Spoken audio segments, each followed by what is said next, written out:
देखिए, modern physics के जो दो इंपॉर्टेंट पिलर्स हैं, क्वांटम फिजिक्स और कॉन्सेप्ट ऑफ रिलेटिविटी, इसमें से जो कॉन्सेप्ट ऑफ रिलेटिविटी है वो डेवलप किया था अल्बर्ट आइंस्टाइन ने।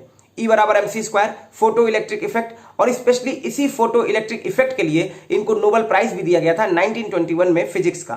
कॉन्सेप्ट ऑफ रिलेटिविटी के बाद लोगों की जो अंडरस्टैंडिंग थी टाइम और स्पेस को लेकर वो काफी चेंज हुई। टाइम ट्रेवल का जो कॉन्सेप्ट था वो लोगों को समझ में आया, लेकिन बचपन में इनके बारे में ऐसी बातें नहीं थी। बचपन में जब इनका जन्म हुआ था तो इनकी माँ इन्हें बहुत ही अजीब समझती थी। इनका सर बहुत बड़ा था, 2.5 के जब ये थे तो ये बोल नहीं पाते थे, और जब इन्होंने बोलना शुरू किया तो एक बात को 2 बार दोहराते थे। Hello everyone, I hope you all are very fine. आशा करता हूं कि आप सभी बहुत अच्छे होंगे और आप सभी लोगों का बहुत बहुत स्वागत है।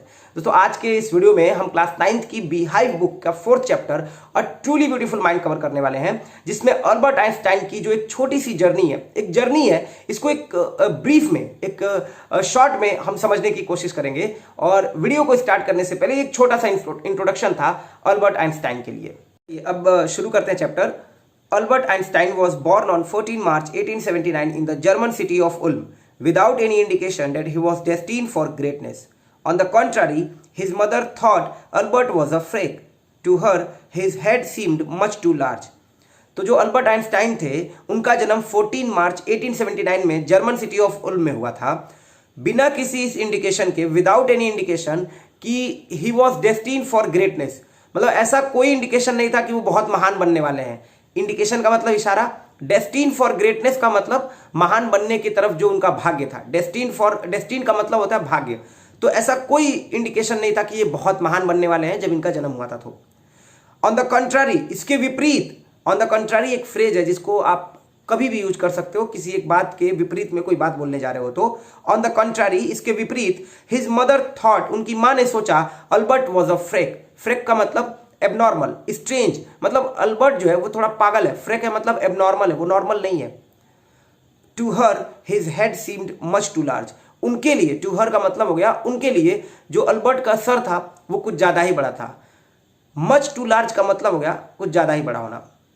At the age of 2.5 Einstein still was not talking. 2.5 की एज में वो बात नहीं कर रहे थे। ही वॉज नॉट टॉकिंग, अभी भी वो बात नहीं कर रहे थे। When he finally did learn to speak, और जब उन्होंने बात करना सीखा, when he finally did learn to speak, he uttered everything twice. utter का मतलब होता है कहना। उन्होंने हर चीज 2 बार बोली, यानी कि वो हर चीज 2 बार बोलते थे। Einstein did not know what to do with other children and his playmates called him brother boring. Einstein नहीं जानते थे कि अन्य बच्चों के साथ क्या किया जाए, कि ये मेरे बैचमेट्स हैं, मेरे दोस्त हैं, इनके साथ खेलना है, ये वो नहीं जानते थे। और इसीलिए उनके जो प्लेमेट्स थे, उनके खेलने वाले साथी थे, कॉल्ड हिम ब्रदर बोरिंग, उन्हें ब्रदर बोरिंग बुलाते थे। So the youngster played by himself much of the time. Much of the time का मतलब ज्यादातर समय ये जो यंगस्टर था, यानी कि जो युवा, यंग और बच्चे अल्बर्ट आइंस्टाइन थे, ये खुद से ही खेलते थे। प्लेड बाई हिमसेल्फ, खुद से। ही स्पेशली लव्ड मैकेनिकल टॉयज, और वो मैकेनिकल टॉयज खास तौर पे पसंद करते थे। Looking at his newborn sister Maja, he is said to have said, fine but where are her wheels. अपनी नई जन्म ली हुई बहन को देखकर, looking at his newborn sister Maja, he is said to have said, ये structure ध्यान रखिएगा। He is said to have said का मतलब होता है उनके बारे में कहा जाता है कि उन्होंने कहा था। He is said to have said, उनके बारे में कहा जाता है कि उन्होंने कहा था, फाइन, ठीक है, ये नई बच्ची तो है, इसका जन्म तो हुआ है, लेकिन इसके पहिया कहाँ है, मतलब इसके व्हील्स कहाँ हैं। अब सोचो आप इनके व्हील्स के बारे में बात कर रहे हैं, कितना इनको मैकेनिकल चीजों से प्रेम था, मैकेनिकल टॉयज कितना इनको पसंद था, कि छोटी बच्ची को देखकर वो उसके पैर को दिखाने के लिए ये नहीं बोल रहे कि इसके पैर कहाँ हैं, ये बोल रहे हैं कि इसके पहिए कहाँ हैं, इसके व्हील्स कहाँ हैं। अब एक छोटी सी कहानी यहाँ पे लिखी गई है एक अलग से स्टोरी में। ओटो नॉकबर जो थे, historian of ancient mathematics, told a story about the boy Einstein that he characterizes as a legend, but that seems fairly authentic. कहा जाता है कि जो ओटो नॉकबेयर हैं, historian of ancient mathematics, ancient mathematics के हिस्टोरियन, उन्होंने एक कहानी कही कि आइंस्टाइन को कैरेक्टराइज किया जाता है लीजेंड के तौर पे। कहा जाता है कि वो लीजेंड है, लेकिन ये काफी हद तक, सीम्स, प्रतीत होता है, फेयरली ऑथेंटिक, काफी हद तक ऑथेंटिक। अब उन्होंने एग्जाम्पल दिया है, as he was a late talker, वो काफी देर से बात करना शुरू किए। His parents were worried, लेकिन उनके माता पिता बहुत चिंतित थे। At last, at the supper table one night, he broke his silence to say, the soup is too hot. और आखिरकार जब उनके माता पिता बहुत चिंतित थे तो एक रात सपर के दौरान, सपर का मतलब होता है दिन का आखिरी खाना, जो लास्ट मील होता है उसको आप सपर बोलते हो, उन्होंने अपनी चुप्पी तोड़ी, ब्रोक हिज साइलेंस, और उन्होंने कहा the soup is too hot, ये जो सूप है ना बहुत ज्यादा गर्म है, मतलब हद से ज्यादा गर्म है। ग्रेटली रिलीव्ड, हद से ज्यादा उन लोग को रिलीव हुआ, किसको? आइंस्टाइन के पेरेंट्स को। His parents asked why he had never said a word before, कि उन्होंने आज तक एक शब्द पहले क्यों नहीं कहा। उनके माता पिता परेशान होकर उनसे पूछे। अल्बर्ट रिप्लाइड, और अल्बर्ट ने जवाब दिया, because up to now everything was in order, क्योंकि अभी तक सब कुछ ऑर्डर में था, मुझे ऐसा कुछ लग ही नहीं रहा था कि कोई चीज ऑर्डर में नहीं है, इसीलिए मैं अभी तक नहीं बोल रहा था। तो ये दिखाता है कि आइंस्टाइन का दिमाग कितना तेज था, है ना। 2.5 साल की उम्र में वो बोल नहीं सकते थे, लेकिन जब उन्होंने बोलना शुरू किया तो हर चीज 2 बार बोलते थे। और ये एक कहानी जो ये बताई जा रही है, आपको एक बात बता दूं कि इनके नाम को जीनियस के सिनोनिम्स के तौर पे यूज किया जाता है, ठीक है। आगे देखिए। A headmaster once told his father that what Einstein chose as a profession would not matter. एक हेडमास्टर ने एक बार उनके पिताजी से कहा कि आइंस्टाइन कुछ भी प्रोफेशन के तौर पे चुने वो मायने नहीं रखता, वो जो बनना चाहे उनको बनने दीजिए, कोई मायने नहीं रखता। बिकॉज, क्योंकि he will never make a success at anything, क्योंकि वो किसी भी चीज में सफलता प्राप्त करने वाले नहीं है, किसी भी चीज में उनको सफलता हासिल नहीं होगी। He will never make a success at anything. कई बार आपसे कहा जाता है कि ठीक है तुम जो चाहे वो कर लो, तुम किसी भी चीज में सफल नहीं होगे। Einstein began learning to play the violin at the age of 6 because his mother wanted him to. और आइंस्टाइन ने वायलिन बजाना शुरू कर दिया at the age of 6. Began learning, सीखना शुरू कर दिया, to play the violin at the age of 6 because, क्योंकि उनकी माँ चाहती थी कि वो वायलिन बजाए। He later became a gifted amateur violinist. Later मतलब बाद में, became मतलब हो जाना, gifted मतलब exceptionally good एबिलिटी, आपकी बहुत अच्छी एबिलिटी है। अमेच्योर का मतलब होता है नॉट प्रोफेशनली, केवल प्लेजर के तौर पे, शौकिया तौर पे आप वो काम कर रहे हो, आपका कोई प्रोफेशन नहीं है। ही लेटर बिकेम, बाद में वो हो गए एक अच्छी एबिलिटी वाले वायलिन बजाने वाले। वायलिनिस्ट मतलब वायलिन बजाने वाले, लेकिन ये प्रोफेशनली नहीं था, अमेच्योर था। अमेच्योर मतलब ये प्लेजर के तौर पे जब भी शौक होता था तब बजाते थे। मेंटेनिंग दिस स्किल, और इस स्किल को मेंटेन करते हुए थ्रू आउट हिज लाइफ, अपने पूरे लाइफ के दौरान। थ्रू आउट एक वर्ड है, इसका मतलब होता है उस पूरे टाइम पीरियड के दौरान। जैसे थ्रू आउट द नाइट में परेशान रहा, मतलब उस पूरी रात में परेशान रहा। But Albert Einstein was not a bad people मतलब स्टूडेंट। तो अल्बर्ट आइंस्टाइन एक बुरे स्टूडेंट नहीं थे। एक और बात मैं आपको यहाँ पे बताना चाहूंगा कि इन्हें हिस्ट्री और जियोग्राफी बिल्कुल पसंद नहीं थी, क्योंकि इसमें डेट्स रटने पड़ते थे, तारीख और दिन और कब कौन सा वॉर हुआ ये सब याद करना पड़ता था, इसलिए ये सब चीजें इनको बिल्कुल पसंद नहीं थी। तो ये एक बुरे स्टूडेंट तो नहीं थे। He went to high school in Munich, Munich में ये हाई स्कूल के लिए गए, where Einstein's family had moved when he was 15 months old, जहां पे आइंस्टाइन के परिवार वाले तभी चले गए थे जब ये 15 महीने के थे। And scored good marks in almost every subject, और लगभग सभी सब्जेक्ट में इन्होंने बहुत अच्छे मार्क्स स्कोर किए। But Albert Einstein was not a bad people, Albert Einstein जो थे वो बुरे पीपल नहीं थे, बुरे शिष्य नहीं थे, पीपल नहीं है, ध्यान रखिएगा। He went to high school in Munich, Munich में वो हाई स्कूल के लिए गए जहां पे आइंस्टाइन के परिवार वाले पहले ही चले गए थे जब वो 15 महीने के थे। एंड स्कोर्ड, और वहां म्यूनिक में जाकर हाई स्कूल में अच्छे मार्क्स स्कोर किए लगभग सभी सब्जेक्ट में। Einstein hated the schools regimentation, regimentation का मतलब हो गया नियम कानून, जो डिसिप्लिन है कि इतने टाइम पे आना है, इतने टाइम पे जाना है, ये ड्रेस कोड है, और बहुत सारे तमाम नियम कानून होते हैं स्कूल में। तो आइंस्टाइन उस चीज को बहुत हेट करते थे, उन्हें बिल्कुल पसंद नहीं करता था, वो डिसलाइक करते थे इस चीज को। And often clash with his teachers, और कई बार उनकी टीचरों से इस बात को लेकर झड़प हो जाती थी। क्लैश मतलब टकराव हो जाता था। एट द एज ऑफ 15 की उम्र में Einstein felt so stifled there that he left the school for good. 15 की एज में जब ही वॉज ऑफ 15, जब वो 15 के थे, इतना ज्यादा उनका दम घुटा। फेल्ट सो स्टिफल, स्टिफल का मतलब दम घुटना, उनको इतना मतलब उनका दम घुटा देयर वहां पे that he left the school, कि उन्होंने स्कूल छोड़ दिया फॉर गुड। फॉर गुड का मतलब होता है हमेशा के लिए। I left India for good, इसका मतलब हुआ कि मैंने इंडिया को छोड़ दिया हमेशा के लिए। फॉर गुड एक फ्रेज है, ध्यान रखिएगा। फॉर गुड का मतलब होता है हमेशा के लिए। बहुत सारे वर्ड इसमें मिलेंगे, on the contrary, for good, और ब्रेक हिज साइलेंस मतलब चुप्पी तोड़ना, है ना, ऐसे बहुत सारे इसमें है। चलो आगे देखो। The previous year Albert's parents had moved to Milan and left their son with relatives. After prolonged discussion, Einstein got his wish to continue his education in German-speaking Switzerland in a city which was more liberal than Munich. अब जब ये वहां से उनकी पढ़ाई वहां पे उन्होंने छोड़ दी, हमेशा के लिए स्कूल फॉर गुड हमेशा के लिए छोड़ दिया, उससे एक साल पहले द प्रीवियस ईयर अल्बर्ट के जो माता पिता थे, पेरेंट्स मतलब होता है माता पिता और पेरेंट का मतलब होता है या तो माता या तो पिता, तो अल्बर्ट के जो माता पिता थे वो मिलन मूव कर गए थे, मिलन चले गए थे एंड लेफ्ट देयर सन, और अपने बच्चे को छोड़ दिया था विथ रिलेटिव्स, अपने रिलेटिव्स के साथ। एक लंबे डिस्कशन के बाद, एक और अच्छा वर्ड मिला प्रोलॉन्ग्ड, आफ्टर प्रोलॉन्ग डिस्कशन, एक लंबे चौड़े डिस्कशन के बाद, जैसे प्रोलॉन्ग बीमारी के बाद उनकी डेथ हो गई, आफ्टर प्रोलॉन्ग इलनेस, है ना, तो उसी तरह से आफ्टर प्रोलॉन्ग डिस्कशन, एक लंबे डिस्कशन के बाद Einstein got his wish to continue his education in German speaking Switzerland.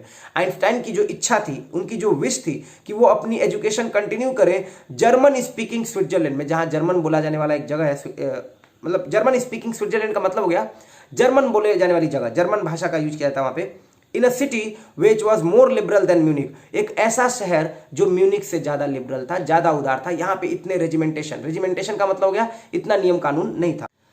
Einstein was highly gifted in mathematics and interested in physics. Einstein जो है हाईली गिफ्टेड थे, मतलब बहुत ज्यादा टैलेंटेड थे मैथमेटिक्स में और इंटरेस्टेड थे फिजिक्स में। एंड आफ्टर फिनिशिंग स्कूल, और स्कूल फिनिश करने के बाद ही डिसाइडेड, उन्होंने निश्चय किया to study at a university in Zurich, कि वो ज्यूरिक के एक यूनिवर्सिटी में पढ़ाई करेंगे। ज्यूरिक भी एक जगह है स्विट्जरलैंड में। But science was not the only thing that appeal to the dashing young man with walrus moustache. अब ये वॉलरस मुस्टैक क्या है, ये आप इमेज के थ्रू समझ लीजिए। देखिए ये है वॉलरस मुस्टैक, इस तरह की मतलब अपना अपना स्टाइल होता है हर एक दौर का, तो उस दौर का ये स्टाइल था एक। बट लेकिन science was not the only thing, science ही केवल एकमात्र चीज नहीं थी जो अपील करती थी, अपील मतलब अट्रैक्ट करती थी इस शानदार स्टाइलिश यंग मैन को जो कि वॉलरस मुस्टैक के साथ था। डैशिंग मतलब स्टाइलिश यंग मैन, यानी कि आइंस्टाइन को केवल साइंस ही पसंद नहीं आती थी, और भी चीजें थी, और भी फील्ड थे जिनमें इनका मतलब इंटरेस्ट था। He also felt a special interest in a fellow student, और देखिए आगे लिखा जा रहा है कि he also felt a special interest, एक खास तरह का इंटरेस्ट था अपने साथी के बारे में। फेलो स्टूडेंट का मतलब अपने साथ बैठने वाली साथी, और उसका नाम था मेलिवा मैरिक, whom he found to be a clever creature, जिसको उन्होंने पाया, whom he found, जिसको उन्होंने पाया to be a clever creature, कि ये बहुत ही क्लेवर है, बहुत ही चालाक है, और मतलब ये उनके जैसी है जैसा वो है, और जिस तरह से वो सोचते हैं उस तरह से मेलिवा मैरिक भी सोचती है। दिस यंग सर्बिया की होने की वजह से मेलिवा मैरिक को सर्ब बोला जा रहा है।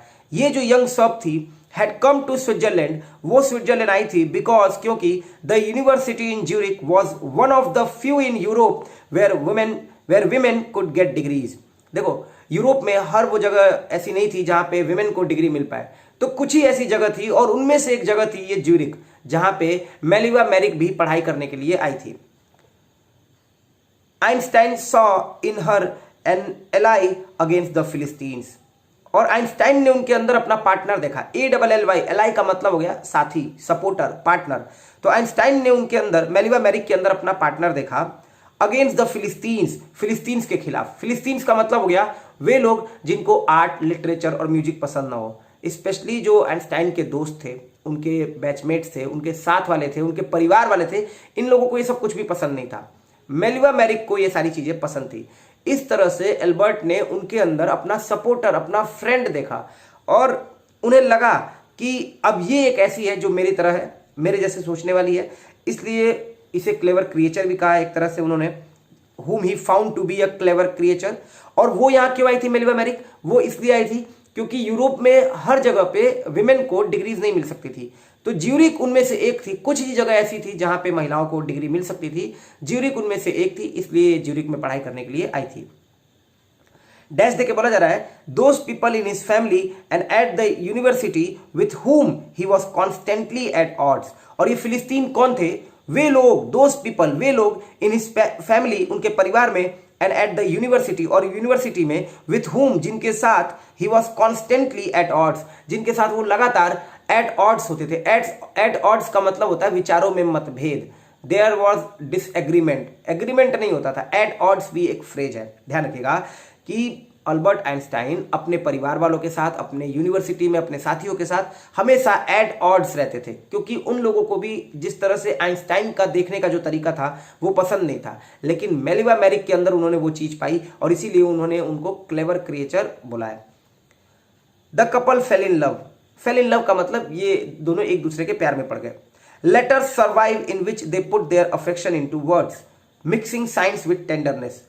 अब उस टाइम पे क्या था कि लेटर लिखा है, आज के टाइम पे क्या है मोबाइल से मैसेज होते हैं, उस टाइम पे लेटर्स लिखे जाते थे।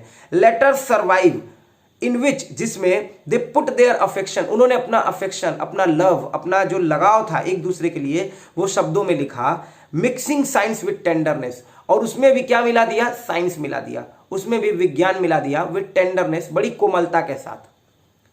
रोट आइंस्टाइन, आइंस्टाइन ने लिखा, how happy and proud I shall be when we both have brought our work on relativity to a victorious conclusion. अब लव लेटर लिख रहे हैं और उसमें क्या लिख रहे हैं, कितना खुश, how happy and proud I shall be, और कितना प्राउड होऊंगा मैं और फील करूंगा मैं, when we both have brought our work, जब हम दोनों अपना काम लेकर आएंगे रिलेटिविटी को के ऊपर, to a victorious conclusion.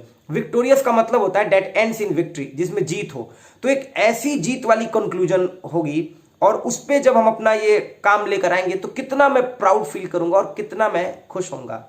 Road Einstein, Einstein ने लिखा, how happy and proud I shall B, कितना खुश और प्राउड मैं फील करूंगा, व्हेन वी बोथ, जब हम दोनों, हैव ब्रॉट आवर वर्क, लेकर आ जाएंगे अपना काम, ऑन रिलेटिविटी, रिलेटिविटी के ऊपर, टू अ विक्टोरियस कंक्लूजन, एक जीत वाली कंक्लूजन पर, एक जीत वाले निष्कर्ष पर, मतलब हम उस कॉन्सेप्ट को खोज लेंगे जिस पर मैं काम करना चाहता हूं, जो रिलेटिविटी का कॉन्सेप्ट है। ठीक है। In 1900, at the age of 21, Albert Einstein was a university graduate and unemployed. 1900 में when he was 21 years old, वो ग्रेजुएट हो चुके थे और उनके पास जॉब नहीं थी। He worked as a teaching assistant. Assistant क्या होता है, मान लो मैं पढ़ा रहा हूँ आपको और किसी टाइम पे मैं नहीं होता हूँ, तो एक और कोई है जो आकर पढ़ा देता है, तो वो मुझे असिस्ट करता है, हेल्प करता है, सपोर्ट करता है, उसी को आप असिस्टेंट बोलोगे। तो he worked as a teaching assistant, teaching assistant के तौर पे काम किया, gave private lessons, private tuitions दिए, and finally secured a job, और फाइनली उन्हें एक जॉब मिली 1902 में एज अ टेक्निकल एक्सपर्ट के तौर पे in the patent office in burn. Switzerland की राजधानी है बर्न, ये एक जगह का नाम है, और पेटेंट ऑफिस एक गवर्नमेंट ऑफिस जो नए इन्वेंशन को सर्टिफाई करता है कि ये इन्वेंशन सही है, और सही है तो सिर्फ इस पर आपका अधिकार है, कोई और इस पर अधिकार नहीं रखता है, इस तरह का। While he was supposed to be assessing other people's inventions, Einstein was actually developing his own ideas in secret. While जबकि he was supposed to be assessing, उनसे ये उम्मीद की जाती थी, उनसे ये उम्मीद की जाती थी to be assessing, कि वो मूल्यांकन कर रहे थे other people's invention, अन्य लोगों के आविष्कारों का। अब क्योंकि वो पेटेंट ऑफिस में थे, है ना, तो अब उनसे क्या उम्मीद की जाती है कि वो उस ऑफिस में जब बैठे होंगे तो लोगों के इन्वेंशन आएंगे तो उसको एसेस करेंगे। एसेस का मतलब होता है मूल्यांकन करना, इवेल्युएट करना। जैसे असेसमेंट होता है, आपका टेस्ट होता है असेसमेंट टेस्ट, जिसमें आपको इवेल्युएट किया जाता है कि आप सही हैं, कितने अच्छे हैं। तो जब वो पेटेंट ऑफिस में काम कर रहे थे तो उनसे ये उम्मीद की जाती थी, he was supposed to be assessing, कि वो एसेस कर रहे होंगे अदर लोगों के इन्वेंशंस को, लेकिन ऐसा नहीं था। He was actually developing his own ideas in secret, वो अपने खुद के विचार सीक्रेट में डेवलप कर रहे थे, जो उनको कॉन्सेप्ट लेकर आना था, जिन कॉन्सेप्ट्स पे उनको काम करने थे, जो भी उनकी थ्योरी थी, वो सब पे वो एक्चुअली में वहां पे काम कर रहे थे। उनको एक जगह मिल गया था अपने इन विचारों को और इन थ्योरीज पे काम करने के लिए। He is said to have jokingly called his desk drawer at the work the bureau of theoretical physics. अब अगेन फिर से आ गया, he is said to have called, अभी आया था he is said to have said, उनके बारे में कहा जाता है कि उन्होंने कहा था। He is said to have jokingly called, मजाक के तौर पे उनके बारे में कहा जाता है कि उन्होंने कहा था, उनके बारे में कहा जाता है कि उन्होंने मजाक के तौर पे कहा था। हिज डेस्क ड्रॉवर मतलब जिस डेस्क पे वो काम करते थे, eight the work the bureau of theoretical physics, कि ये जो मेरा डेस्क ड्रॉवर है वो ऑफिस है। ब्यूरो का मतलब हो गया ऑफिस थियोरेटिकल फिजिक्स का। एक्चुअल में मैं कई बार कोई पूछता था तो वो मजाक में कहते थे ये तो मेरा ऑफिस है थियोरेटिकल फिजिक्स का, जहां पे मैं अपनी थ्योरी बना रहा हूं, ठीक है, मजाक के तौर पे।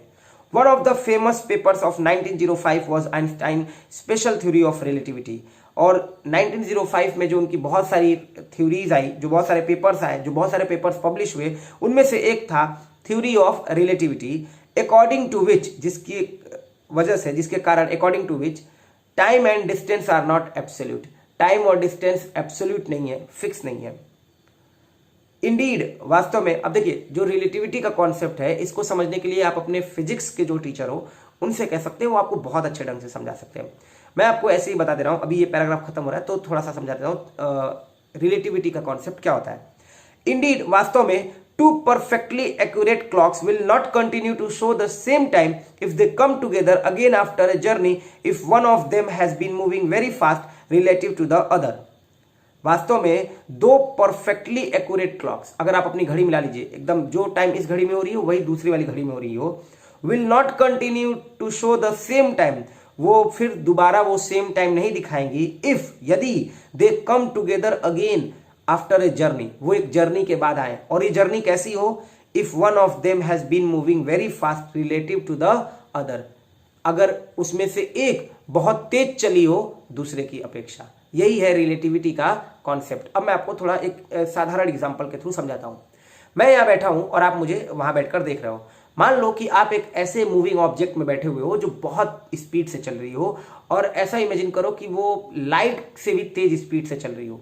लाइट से भी तेज स्पीड मतलब 3 लाख प्रति सेकंड जो होता है, 3 लाख किलोमीटर प्रति सेकंड की स्पीड होती है लाइट की, है ना, 3 लाख किलोमीटर प्रति सेकंड, ये करीब करीब स्पीड होती है। और इस स्पीड से भी तेज आप इस समय किसी मूविंग ऑब्जेक्ट में बैठे हुए हो। अब मेरी भी घड़ी में इस समय मान लो रात के 12 बज रहे हैं और आपकी घड़ी में रात के 12 बज रहे हैं। आपने टाइम ट्रेवल कर लिया, ऐसा करने की वजह से आप टाइम ट्रेवल कर गए और लगभग 5 साल के बाद आप वापस आए। जब आप 5 साल के बाद वापस आओगे तो आपकी घड़ी में तो वो 5 साल के बाद का टाइम होगा, आपकी कैलेंडर में वो उस घड़ी में 5 साल के बाद का कैलेंडर दिखाएगा, अगर आपके पास घड़ी है तो, मोबाइल है तो। लेकिन एक्चुअल में यहां पे क्या हुआ, जितने देर में आपने 5 साल ट्रेवल किया उतने देर में मैं 60 साल ट्रेवल कर ले गया, है ना। आप तो उतने आपकी स्पीड बहुत तेज थी तो आप केवल 5 साल ही पहुंच के और वापस चले आए, उतने देर में यहां पे 60 साल हो गया, ठीक है। तो ये एक रिलेटिविटी का कॉन्सेप्ट है कि जब आप आओगे तो मैं बूढ़ा हो चुका रहूंगा, मैं 60 साल का हो जाऊंगा, और तब अभी आप केवल मान लो अगर 15 के हो तो आप 20 के ही हो पाओगे। समझ में आया कुछ? देखो यही बात बोली गई है कि अगर दो परफेक्टली एक्यूरेट क्लॉक्स हो तो वो कभी सेम टाइम नहीं दिखाएंगे यदि उनमें से एक घड़ी ऐसे मूविंग ऑब्जेक्ट पे हो जो बहुत तेज चल रही हो, और फिर जब वो उस तेज चलने वाले ऑब्जेक्ट से उतरकर उस घड़ी को और दूसरे घड़ी को मैच किया जाएगा तो उनका टाइम सेम नहीं होगा। यही रिलेटिविटी का कॉन्सेप्ट है। फ्रॉम दिस, और इसी से फॉलो किया, the world's most famous formula which describes the relationship between mass and energy, जिससे वो फॉर्मूला निकल कर आता है E बराबर mc², मास और एनर्जी के बीच का जो रिलेशन है वो वाला formula. in this mathematical equation E stands for energy, E किसके लिए है, एनर्जी के लिए है, M for mass, M मास के लिए है, and C for the speed of the light in a vacuum, और C क्या है, वो प्रकाश की गति है निर्वात में, वैक्यूम मतलब निर्वात में, और वो होती है लगभग 3 लाख किलोमीटर प्रति सेकेंड, ठीक है। आगे देखो, अब यहाँ पे एक छोटी सी बात बोली गई है, ध्यान से देखना, थोड़ा सा ह्यूमरस है, मजाकिया है, बट फनी है, लेकिन समझने के लिए बहुत है। When you sit with a nice girl for 2 hours, it seems like 2 minutes। जब भी आप एक अच्छी लड़की के साथ बैठते हो 2 घंटे के लिए तो ये केवल 2 मिनट लगता है। इसको समझने के लिए और थोड़ा सा मैं अच्छे तरीके से समझाता हूँ। जो भी चीज़ आपको पसंद होती है, जैसे मान लो आपको मोबाइल देखना या गेम खेलना पसंद है, तो आप अगर 4 घंटा भी गेम खेलोगे तो वो सिर्फ 1 मिनट लगेगा, 4 मिनट लगेगा, 2 मिनट लगेगा। लेकिन जो चीज़ आपको पसंद नहीं है, जो चीज़ बोरिंग है, अगर उसको आप करोगे तो 2 मिनट भी करोगे तो वो 2 घंटा लगेगा। अगली लाइन में लिखा गया है, when you sit on A hot stove for 2 minutes, और जब आप गर्म तवे पे 2 मिनट के लिए बैठोगे तो वो आपको 2 घंटा लगेगा। यही रिलेटिविटी है अल्बर्ट आइंस्टाइन के अनुसार। समझा गया? मतलब जो समय है ना वो हर लोगों के लिए अलग अलग टाइम पे अलग अलग हो सकता है ना, कि मैं किस जगह पे हूं और किस स्पीड से हूं, इस पे डिपेंड करता है ये टाइम, और यही रिलेटिविटी का कॉन्सेप्ट है। आगे देखो, While Einstein was solving the most difficult problems in physics, his private life was unraveling। जबकि आइंस्टाइन जो थे वो फिजिक्स के सबसे डिफिकल्ट प्रॉब्लम्स को सॉल्व करने में लगे हुए थे। ही वॉज सॉल्विंग, वो सॉल्व कर रहे थे the most difficult problems in physics. His private life, जो उनकी प्राइवेट लाइफ थी, यानी कि जो उनका निजी जीवन था, वॉज अनरेवलिंग। अनरेवलिंग का मतलब फेल होने लगा था, है ना, became to fail. Albert had wanted to marry Mileva right after finishing his studies. Albert चाहते थे, वांटेड मीन्स वो चाहते थे, टू मैरी शादी करना, मेलिवा मैरिक से, जो मतलब उनके साथ ज्यूरिक में पढ़ती थी। आफ्टर फिनिशिंग हिज स्टडीज, अपनी पढ़ाई के बाद, अपनी पढ़ाई खत्म होने के बाद, but his mother was against it, लेकिन उनकी माता उनके खिलाफ थी, उनकी जो माँ थी, he was against it. She thought Mileva who was 3 years older than her son was too old for him. क्योंकि मेलिवा उनसे 3 साल बड़ी थी, किससे? अल्बर्ट आइंस्टाइन से. उन्होंने सोचा, थिंक की सेकंड फॉर्म है थॉट. शी थॉट मेलिवा, कौन Mileva? Who was 3 years older than her son, जो कि 3 साल बड़ी थी उनके बच्चे से, was too old for him, वो बहुत ज्यादा बड़ी है उनके लिए. शी वॉज ऑल्सो बोथर्ड, वो इसके अलावा चिंतित थी. She was also bothered by Mileva's intelligence, Mileva के इंटेलिजेंस से, मेलिवा की बुद्धिमत्ता से वो बहुत ज्यादा चिंतित थी कि मेलिवा भी एक्चुअल में यहाँ पे एक और बात मैं आपको बताना चाहूंगा कि अगर शायद एल्बर्ट आइंस्टाइन ने थोड़ा सपोर्ट किया होता मेलिवा को, तो मेलिवा का भी नाम आज उन्हीं की तरह से होता, वो भी एक बहुत बड़ी साइंटिस्ट बन गई होती. वो भी बहुत बड़ी साइंटिस्ट थी एक्चुअल में, बट क्योंकि बहुत सारी प्रॉब्लम्स आई जिसकी वजह से वो चीज नहीं ला पाई जो उनको दिखाना था. देखो, she was also bothered by Mileva's intelligence, और वो बहुत ज्यादा चिंतित थी मेलिवा के इंटेलिजेंस से. She is a book like you, वो तुम्हारी ही तरह किताब है. हिज मदर सेड, उनकी माँ ने आइंस्टाइन से कहा. Einstein put the wedding of, और आइंस्टाइन ने क्या किया? वेडिंग को पुट ऑफ कर दिया. पुट ऑफ का मतलब होता है पोस्टपोन कर दिया. जब उनकी माँ ने कहा कि वो तुम्हारी तरह किताब है, वो नहीं चाहती थी कि उनकी शादी आइंस्टीन से हो, क्योंकि वो 3 साल बड़ी थी. इसके अलावा वो भी डरती थी उसकी इंटेलिजेंस से. उन्हें अपने बच्चे को तो देखकर परेशानी थी कि ये दिन भर इस तरह की थ्योरीज और कॉन्सेप्ट और इन सब चीज़ों की बात करता है, वो भी ऐसी ही होगी, क्या होगा मेरा, है ना, ऐसे समझ लो. The pair finally married in January 1903, लेकिन इस कपल ने 1903 में फाइनली शादी कर ली. एंड हैड 2 sons, और इनके 2 बच्चे थे. But a few years later, लेकिन कुछ साल बाद, द मैरिज फाल्टर्ड. फाल्टर मतलब फेल हो गया, जो शादी थी वो टूट गई, फाल्टर कर गई.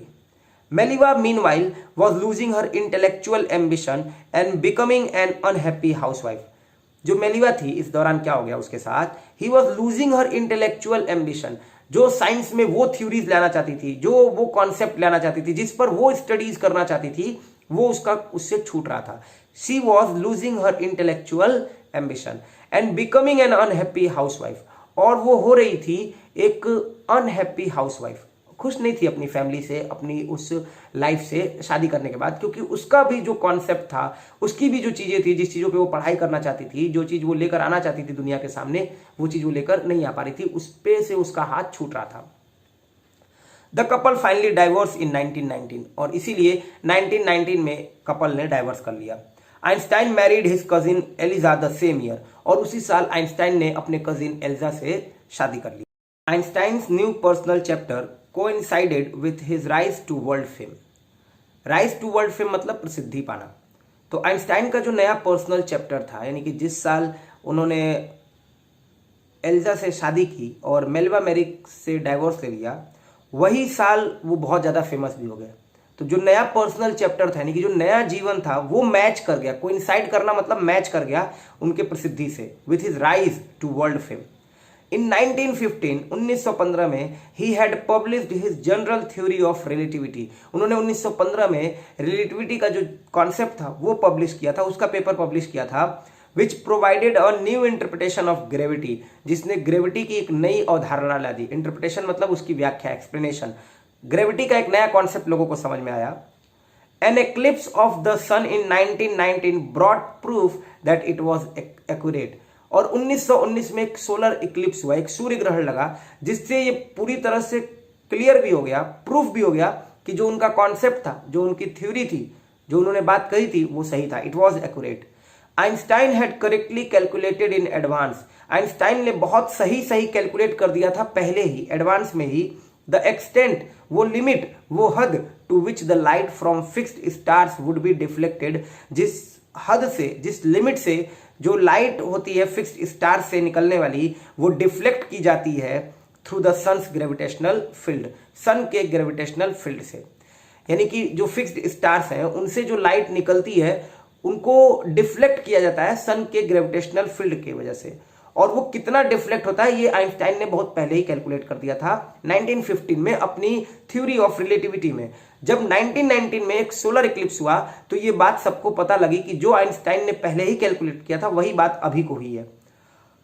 Einstein receive the Nobel prize for physics in 1921, और इसीलिए 1921 में उनको नोबेल प्राइज भी मिला फिजिक्स का. मतलब इसी साल के बाद से वो बहुत ज्यादा फेमस हो गए. He was showered with honors and invitation from all over the world and lauded by the press. Showered with honors and invitation का मतलब उनके ऊपर बरसाया गया, है ना? क्या बरसाया गया? सम्मान और क्या? Invitation from all over the world, सभी जगह से उनको बुलाया जाने लगा. एंड लाउडेड, लाउड का मतलब प्रशंसा करना. And he was lauded by the press, media के द्वारा उनकी बहुत प्रशंसा की गई. When the Nazis came to power, अब यहाँ से एक नई कहानी शुरू होती है. अपने जीवन के जो आखिरी 10-15 साल उन्होंने बिताए तो वो जर्मनी में नहीं रह पाए उस टाइम पे. क्यों? क्योंकि अब यहाँ से आपको सोशल साइंस जो आपके पढ़ाते होंगे टीचर, उनसे जब आप पूछेंगे कि नाजीज का, जर्मनी का, हिटलर का और आइंस्टाइन का क्या कनेक्शन था, तो वो समझाएंगे बहुत अच्छे से. When the Nazis came to power in Germany in 1933, 1933 में नाजीज सत्ता में आए. केम टू पावर का मतलब सत्ता में आना. Einstein emigrated to the United States. Einstein जो थे वो एमिग्रेट कर गए. एमिग्रेट का मतलब होता है अपना जगह, अपनी मतलब जो भी वो प्लेस है, जैसे अपना देश छोड़कर मैं दूसरे देश में जाकर रहने लगूं तो मैं इमिग्रेट कर जाऊंगा. Einstein emigrated to the United States, और आइंस्टाइन जर्मनी छोड़ के यूनाइटेड स्टेट्स चले गए. 5 years later, 5 साल बाद, the discovery of nuclear fission in Berlin had American physicist in an अप्रोर. 5 साल बाद जब वो जर्मनी छोड़कर यूनाइटेड स्टेट्स में चले गए, न्यूक्लियर फिजन की जो डिस्कवरी हुई बर्लिन में, जर्मनी की राजधानी है बर्लिन, ठीक है, तो वहां पे न्यूक्लियर फिजन, एक होता है न्यूक्लियर फ्यूजन और एक होता है न्यूक्लियर फिजन, नाभिकीय संलयन, और इसको बोलते हैं नाभिकीय विखंडन, न्यूक्लियर फिजन. इसकी जो डिस्कवरी हुई बर्लिन में, उसने अमेरिका के जो भौतिक वैज्ञानिक थे, भौतिकविद थे, उनको अप्रोर में कर दिया. अप्रोर मतलब उनके अंदर खलबली मचा दी, चारों तरफ खलबली मच गई. Many of them had fled from fascism, और बहुत सारे फासिज्म से भाग गए. फासिज्म क्या होता है पहले इसको समझ लीजिए. अब ये भी आपके सोशल साइंस के टीचर बहुत अच्छे से आपको समझा पाएंगे, मैं यहाँ पे थोड़ा सा एक्सप्लेन कर दे रहा हूँ. अभी जो हम इंडिया में रहते हैं तो यहाँ पे डेमोक्रेसी है. डेमोक्रेसी का मतलब यहाँ पे एक लोकतांत्रिक सरकार है, अपोजिशन है, अपोजिशन को पूरा मौका होता है किसी चीज का विरोध करने का, किसी चीज के बारे में बोलने का.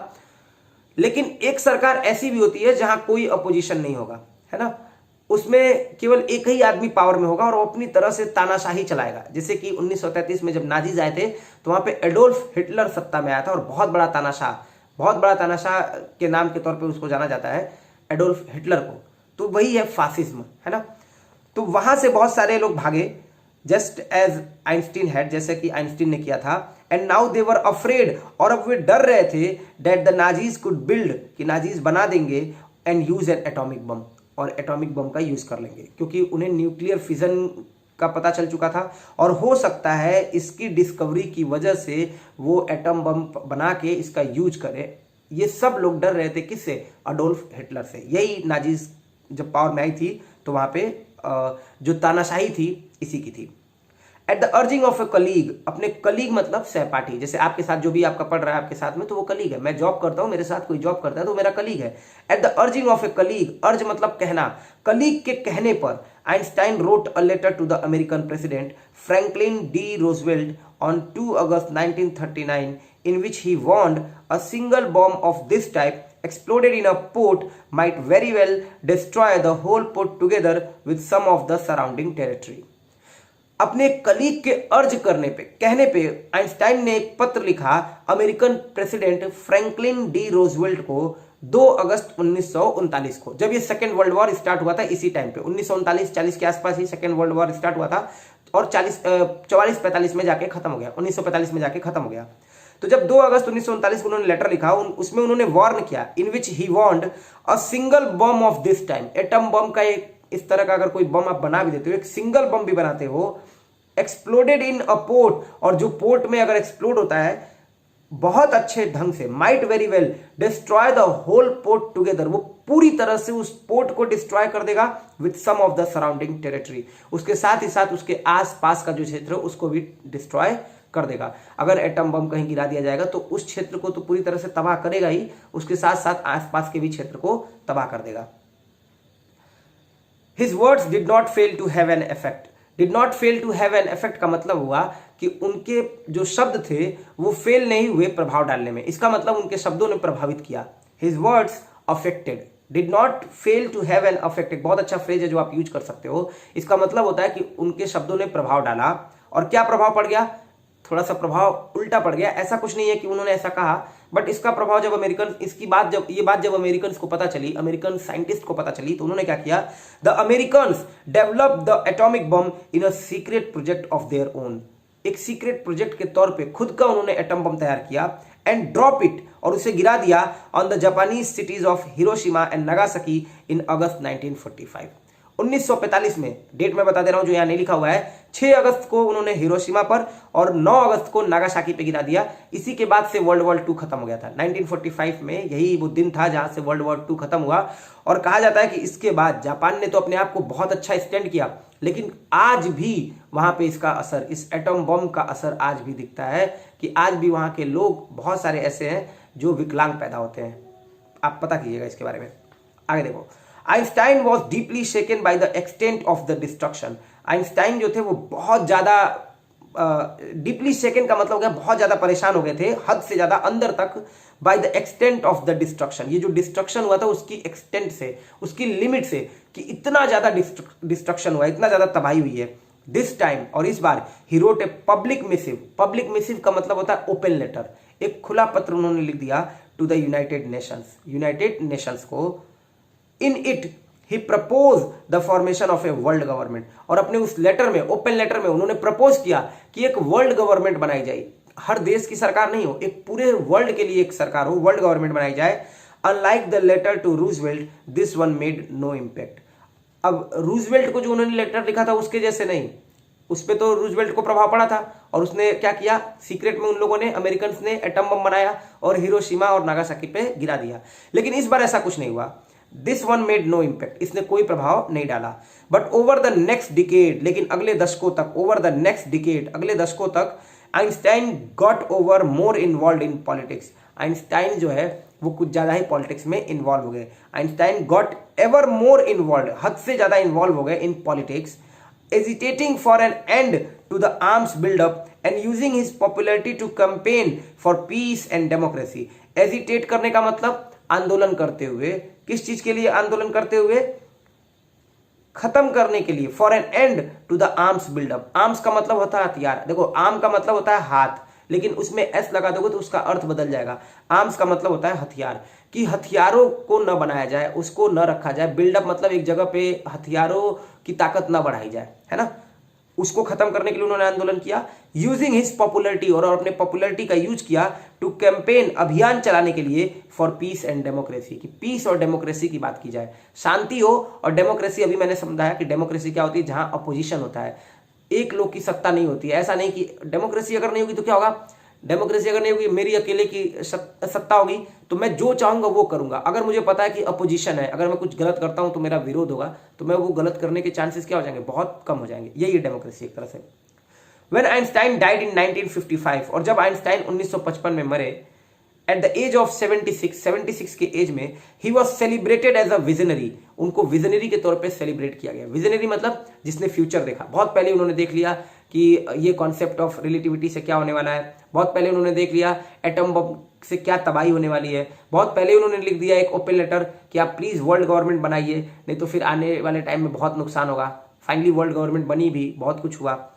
And world citizen as much as a scientific genius, तो उन्हें सेलिब्रेट किया जाता है विजनरी के तौर पे और वर्ल्ड सिटीजन के तौर पे। वर्ल्ड सिटीजन क्यों, क्योंकि उन्होंने हमेशा लोगों की भलाई की बात की, पीस की बात की। As much as a scientific genius, एक साइंटिस्ट होने के साथ साथ, एक साइंटिफिक जीनियस तो ये थी, मतलब बहुत बड़े साइंटिस्ट, शायद इस सदी के सबसे बड़े साइंटिस्ट हैं हमारे ये प्यारे अल्बर्ट आइंस्टाइन।